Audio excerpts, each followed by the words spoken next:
जब से Faridabad smart city बनने जा रही है तब से लोगों में एक अलग डर नज़र आ रहा है, क्योंकि अब आपके वाहनों पर नज़र रहेगी सीसीटीवी कैमरास की। बता दें कि स्मार्ट सिटी के तहत जगह जगह चौराहों पर सीसीटीवी कैमरास लगाए गए हैं, जिसके तहत यातायात नियमों का उल्लंघन करने पर अब चालान सीधे आपके घर पहुंचेगा और ये कवायद शुरू हो गई। और देखिए, अंतर्राष्ट्रीय गीता जयंती महोत्सव में जो जिला स्तरीय 3 दिवसीय महोत्सव फरीदाबाद में आयोजित किया जा रहा है, उसमें यातायात नियमों का बखूबी लोग पालन करें, उसको लेकर एक स्पेशल स्टॉल यहां पर ट्रांसपोर्ट कमिश्नर चंडीगढ़ द्वारा लगाया गया है। और सड़क सुरक्षा आरटीए के तहत क्या क्या कुछ ऐसी जानकारियां हैं जिसको लेकर लोग जागरूक नहीं है, उसे लेकर यहां पर जानकारी दी जा रही है। देखिए, मैं इस पर आऊँगी, ये आप स्लोगन्स देखेंगे कि बहुत सारे ऐसे नियम हैं जिनके बारे में लोगों को जानकारी तक नहीं है। लेकिन यदि आप भी यातायात नियमों की पूरी जानकारी जानना चाहते हैं तो इस स्टॉल पर ज़रूर आएँ। ये आपके जेब को जो है हल्का होने से ज़रूर बचाएगा। और फरीदाबाद के ट्रैफिक ताऊ हमारे साथ मौजूद हैं। क्या कुछ ऐसी स्पेशल जानकारी हैं जो आम तौर पर लोगों को नहीं मिलती है, वो यहाँ इस स्टॉल पर लोगों को रूबरू कराने के लिए यहाँ पर उपलब्ध है। वीरेंद्र जी, ट्रैफिक ताऊ का जलवा जो है अंतर्राष्ट्रीय गीता महोत्सव में फरीदाबाद में अब दिखाई दे रहा है, ये इस स्टॉल को लेकर क्या कुछ मंशा रही है और किस तरह की जानकारी विशेष रूप से आप दे रहे हैं? क्योंकि हेलमेट है या नॉर्मल जो लोगों के चालान कटते हैं वो तो लोगों को पता ही है, लेकिन और अगर इस स्टॉल पर लोग आएंगे तो उन्हें क्या जानकारी मिलेगी? पहले तो पूजा मैं पंजाब केसरी की टीम जो मेरे पास है, आपको तहे दिल से धन्यवाद। और आपके बगैर हम भी अधूरे हैं। अब जो नया नियम आए हैं उसमें काफ़ी बदलाव आए हैं। तकरीबन हमारी 2 कम धाराओं के साथ 200 धाराएँ हैं। 198 हमारी धाराएँ नई वो ही है। सबसे मेन बात यह है कि एनसीआर में पोल्यूशन बहुत है। जो 15 साल के वाहन हैं, पेट्रोल के हैं, डीजल के 10 साल के हैं, उस पर प्रतिबंध लगाया गया है।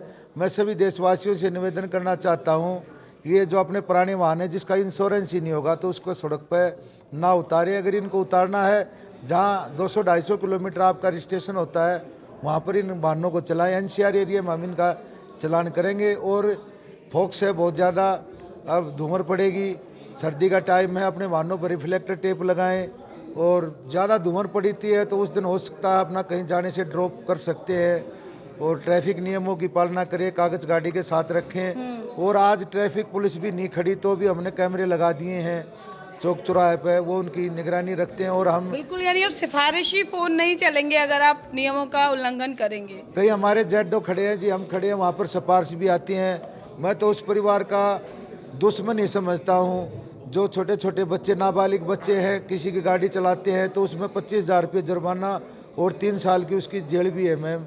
तो अपना वाहन किसी को ना दें कि हो सकता है कोई नाबालिग बच्चा उसको चलाए और भरकम जुर्माना भरना पड़े। और साथ साथ में जब सरकारी कर्मचारी है वो अच्छी जॉब पर जा रहा है, हर कोई नाबालिग बच्चा कहीं गाड़ी लेकर जा रहा है और भिड़ा देर उसकी 3 साल की जेल हो जाए तो ऐसे हमारी बहुत सी नौकरियां खराब हो जाएंगी और रोटियों के लाले पड़ जाएंगे। जी बिल्कुल। और देखिए, कुछ लोग और यहाँ पर जो है यातायात नियमों का बखूबी पालन हो इसका संदेश लेकर यहाँ पर खड़े हुए हैं। मैं दिखाना चाहूँगी कि पैसे बचाकर समझदारी मत दिखाओ, ISI मार्क हेलमेट लगाओ, अपना सर बचाओ। जो सस्ते और घटिया मटेरियल के हेलमेट होते हैं वो किस तरह से जानलेवा हो सकते हैं, ऐसे कई उदाहरण जो है जो सड़क दुर्घटनाओं का डाटा निकल कर आता है उसमें सामने आते हैं। उल्टी दिशा में वाहन ना चलाएं, 500 रुपये जुर्माने से बचे। और ये विशेष रूप से जिस तरह से फरीदाबाद में देखा जा रहा है, नाबालिग वाहन चालकों, टीनेजर्स की ये सबसे बड़ी दिक्कत है कि वो जोश में होश खोते नजर आते हैं।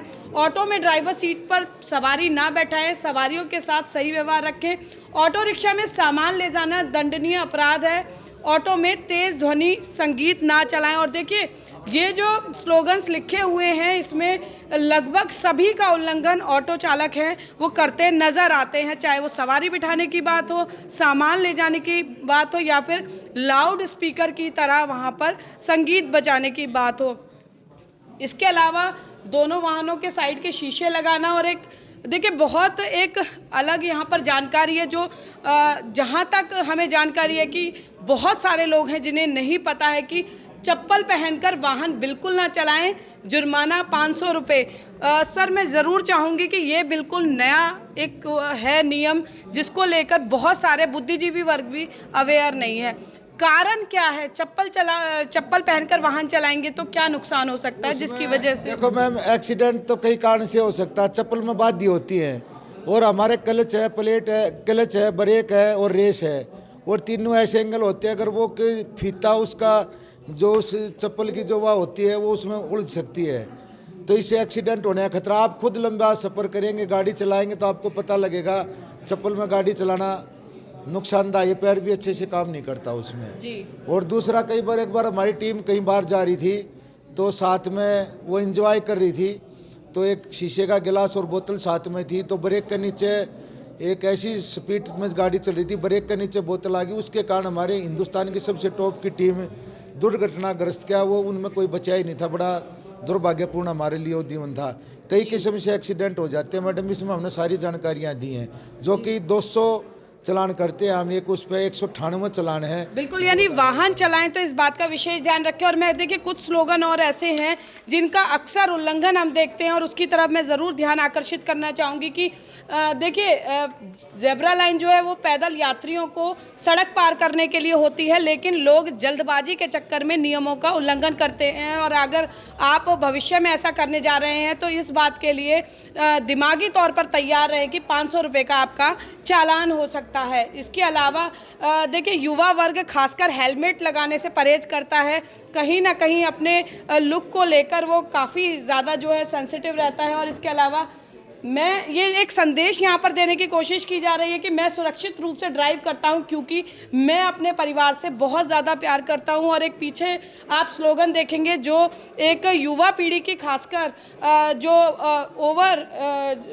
ओवरलोडेड वाहन चालक है उनके लिए भी ये एक स्लोगन यहाँ पर लगाया गया है कि नशे की सबसे बड़ी मार बर्बाद करे खुशी परिवार, आओ मिलकर कसम खाएं प्रदूषण को हम दूर भगाएं। देखिए यातायात केवल आपकी जेब पर भारी नहीं पड़ता है नियमों का उल्लंघन, बल्कि कहीं ना कहीं आपके परिवार के लिए उनकी खुशियां बर्बाद कर सकता है। और ऐसे तमाम जो है इस तरह की देखिए ये देखने में आपको जो है फनी लग सकता है कि बगैर बात के कुत्ता भी ना भौंके फिर तू क्यों भौंके, यानी कि ध्वनि प्रदूषण को रोकने के लिए आप बार बार या जल्दबाजी के चक्कर में हॉर्न बजाकर जो पर्यावरण है उसको प्रदूषित नहीं करें। देश मारा जिम्मेदारी मारी, पर नियम तोड़ने खुजली बीमारी, आओ इसका इलाज करें मोटे मोटे चालान भरे। देखिए मैं आपका ध्यान कुछ वक्त पहले की ओर आकर्षित करना चाहूँगी कि जब फरीदाबाद में स्मार्ट सिटी के तहत कैमरे लगे तो लोगों के घरों पर चालान जाने शुरू हुए। लोगों को पता भी नहीं चला कि किस तरह से उन्होंने नियमों का उल्लंघन किया, लेकिन अब स्थिति ये है कि लोग घर से निकलते हैं तो ज़रूर कोशिश करते हैं कि सीट बेल्ट समेत जो तमाम नियम हैं उसका पालन करें। और एक और संदेश, महत्वपूर्ण संदेश इस अंतर्राष्ट्रीय फरीदाबाद के गीता महोत्सव में दिया जा रहा है कि ये यहाँ पर सेल्फी पॉइंट ज़रूर है युवाओं को आकर्षित करने के लिए, लेकिन इसकी ओर से एक संदेश ये दिया जा रहा है कि जिस तरह से फरीदाबाद मोस्ट पॉल्यूटेड सिटी बनता जा रहा है, कई बार फरीदाबाद पर इस प्रदूषण को लेकर कलंक एक लगा हुआ, उसको कलंक को दूर करने के लिए जितना ज़्यादा से ज़्यादा हो संभव हो पब्लिक ट्रांसपोर्ट का इस्तेमाल करें। देखिए जैसे कहा कि कई स्लोगन्स हमने देखे, ये शहर हमारा है, हम शहर के हैं, तो ऐसे में यातायात नियमों का पालन करना न केवल शहर के लिए पर्यावरण के लिए लाभदायक साबित होगा, बल्कि कहीं ना कहीं आपके परिवार की खुशियों के लिए भी यातायात नियमों का पालन आपके परिवार के लिए एक वरदान साबित हो सकता है। तो ऐसे में जो स्टॉल यातायात विभाग द्वारा लगाया गया है उस पर आकर ये तमाम अहम जानकारी अवश्य लें। फरीदाबाद से पूजा शर्मा, पंजाब केसरी टीवी। हमसे जुड़े रहने के लिए हमारे YouTube चैनल को सब्सक्राइब करें और नई वीडियो की नोटिफिकेशन के लिए बेल आइकॉन को दबाएं। अगर आप ये वीडियो Facebook पर देख रहे हैं तो लाइक जरूर करें और ज्यादा से ज्यादा शेयर करें। धन्यवाद।